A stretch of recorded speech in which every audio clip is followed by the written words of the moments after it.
Okay, so today I'm going to show you all what topics you need to study for your exam number 3. So I broke it down as to what sections you need to look in your book for the problems in the test. So the first the first three are, if you look at section 6.1, those problems relate to that section. So concentrate and do the homework on 6.1, and those three problems should be in those sections. For problems 4 through 9, those you can concentrate on the problems from 6.2. So all these problems are going to be similar to the ones on 6.2. Okay, so 4 through 9. Then the next batch, there's two of them.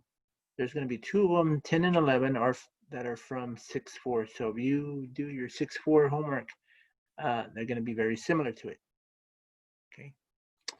Then the next ones, 12 through 17, those are from section 7.1. So you need to make sure that you read the problems carefully to see what exactly they're asking you for. Are they asking you for uh, uh, the margin of error? Are they asking you for the confidence interval? Or are they asking you for the sample size? So you make sure that you read, maybe underline the keyword that's asking what you want to find. Then problems 18 through 22, those are from section 7.2. Again, you want to read the problems carefully, see what they want you to find. Either they're asking you for margin of error, uh, confidence interval, or sample size. Okay.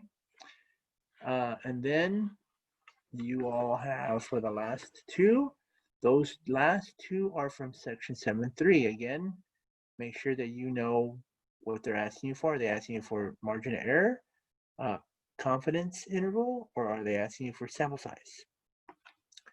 Now, on one of these problems from section 6.2, they're going to ask you to, they're going to give you a percentage. So you got to remember, you got to draw your graph, right? You draw your graph and you shade the region, and you got to find the z-score for it. Remember that formula, x equals mu plus z times sigma? Well, one of them, you're going to have to do that. Okay, so that's uh, something to look out for these. And remember, you all have that sheet that I made for you all, the StatDisk notes. So remember, you guys get to use that on the test. So let me show you where it's at. Let me make it out here. Load it up for you. Y'all can see it.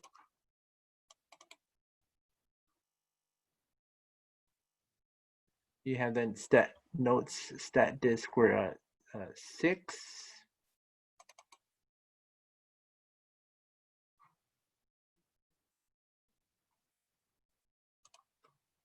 We have 7. Let me show you.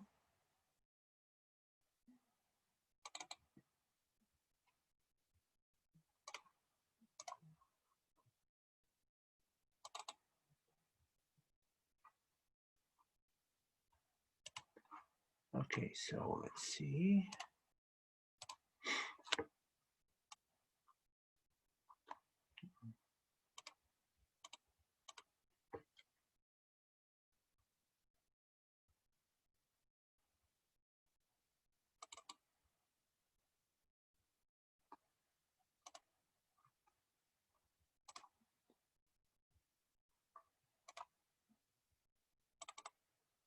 Okay, here's, this one is, share it.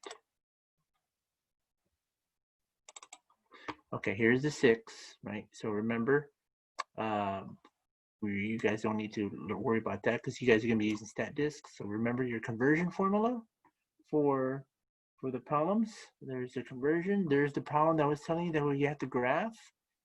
One of those problems from 4 through 9 require you to do this step, and then you got to use that formula. Okay, one of those problems from 4 through 9 is going to ask you to do one of these. And there's the directions on how to use StatDisk. Remember, you got all that. Remember your rounding rules, folks. I highlighted all of the rounding rules for you all, so that way you won't forget. Your rounding rules are going to play an important factor on this test. So make sure that you have downloaded this page. It's on Canvas. Go to our Canvas page, go to Files, go to Notes on StatDisk. It's there.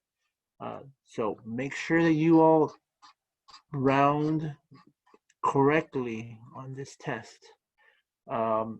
Here's 7 also.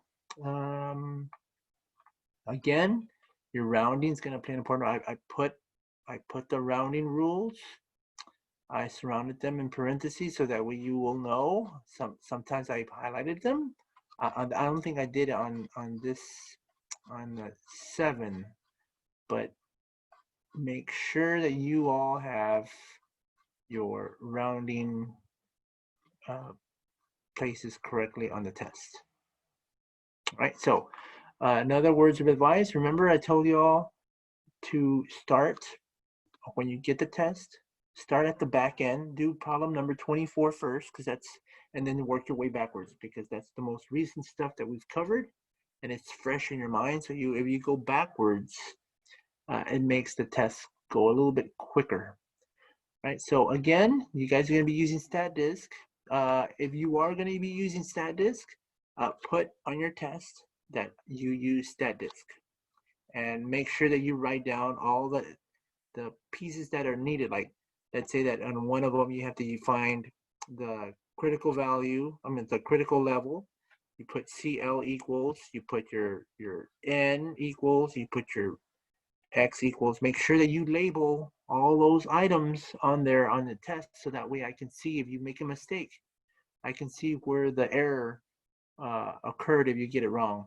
So make sure that you're detailed as to what you need to find, extract all that information and put it on your test paper, and then do the actual computation, and then put it on there and then round it correctly. So I want to see all that on your test. Show me all the necessary ingredients that you need in order for you to compute that particular thing that the test wants you to find. Okay, so your test, remember your test will be due Saturday. I'm gonna require you to turn it in Saturday by midnight, 11:59. Regardless if you have my class on Mondays and Wednesdays or Tuesdays and Thursdays, it'll be due Saturday at 11:59. All right, good luck on your tests, and we'll see you in class.